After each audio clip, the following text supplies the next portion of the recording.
Midway his journey through paradise, in the heaven of Mars, Dante is found by his ancestor Cacciaguida at the foot of a cross of glorious saints who conquered, though they died. Perhaps to the reader's surprise, the sphere of heaven that introduces the particular virtue and beatitude of the warrior saint is distinctly personal for Dante.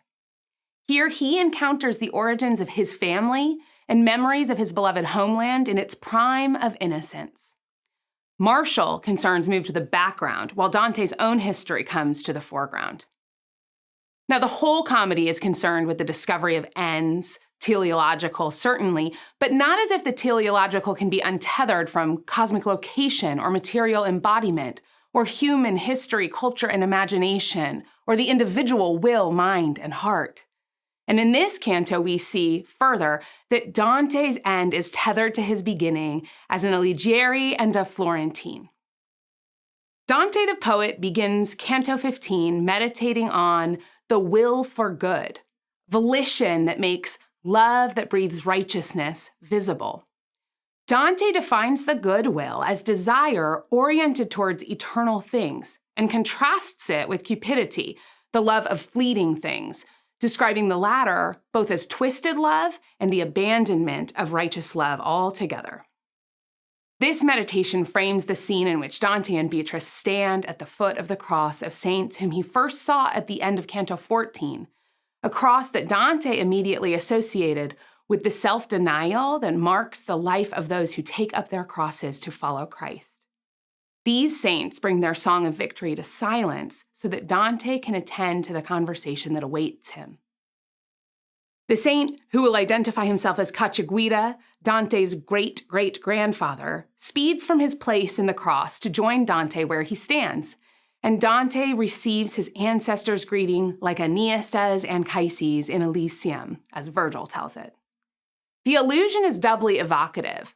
Dante cherishes Virgil himself as the gentlest father when recounting Virgil's departure from him in the earthly paradise atop Mount Purgatory. But Dante is also once more Aeneas in this image, and in this sphere of heaven he receives a father in Cacciaguida, the root of all his family, his own Anchises. Everyone who has lost father for my name's sake will receive 100-fold. It's common to think of joyous reunions in paradise. Those of us who on earth are bereft long to see again those who are lost to us when they precede us in glory. But this heavenly family reunion places the accent on a different syllable. The poet emphasizes Cacciaguida's joy over the pilgrims. The saint's delight is fulfilled in an encounter with his progeny. As Cacciaguida explains, paradise has stirred for him a long, sweet hunger to see his seed.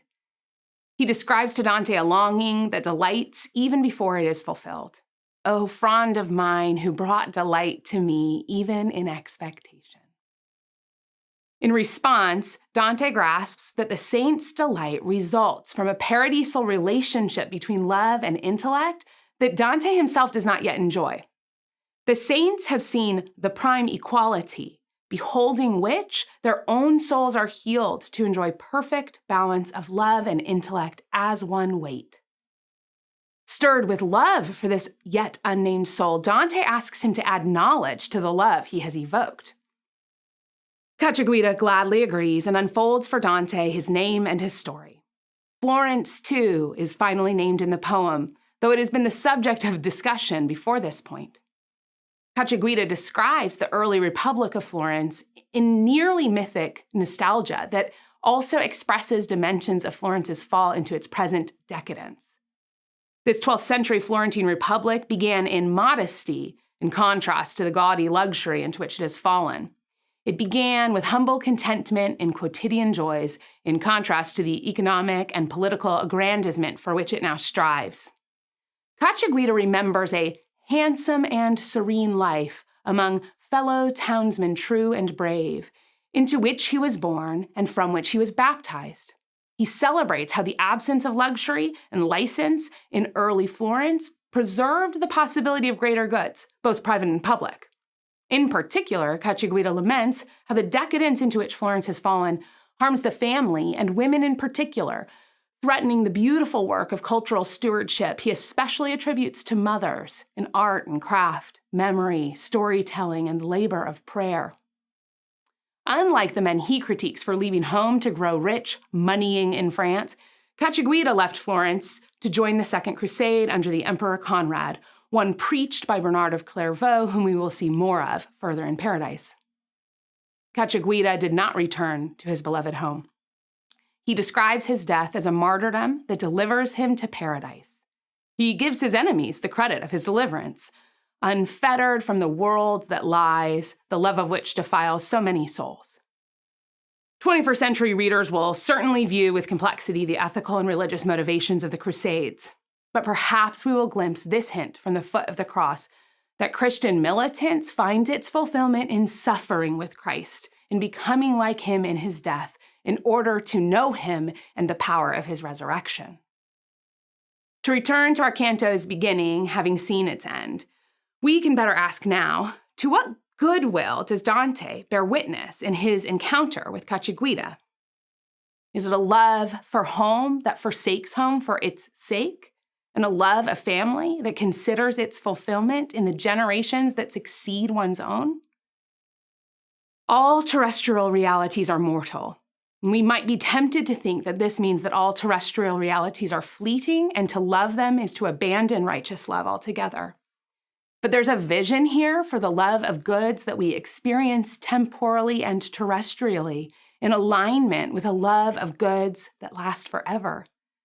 Love that breathes righteousness, goodwill ordered toward eternal things, does not require the obliteration of all goods we encounter in time and space, though it may require our own death to those goods. In Cacciaguida, Dante helps us grasp the cruciform virtue expressed by the one whose willingness to die fighting for penultimate goods orients him to ultimate goods.